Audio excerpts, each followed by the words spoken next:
এখন কাস্টমে কলম বিরতি চলে। কলম বিরতি হলো দুপুর 3টা পর্যন্ত।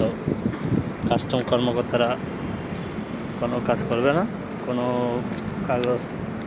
কাগজে কোনো ডকুমেন্টে সিগনেচার করবে না, যার কারণে বন্দরে সব কাজ স্টপ আছে। কেউ ডেলিভারি নিতে পারতেছে না এবং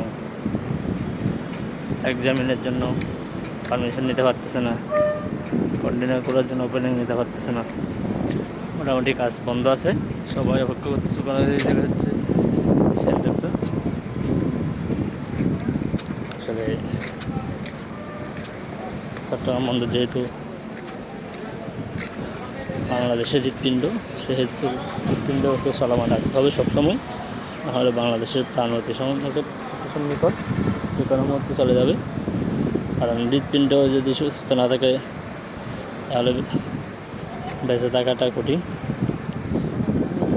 কাজ বন্ধ আছে বন্দরের।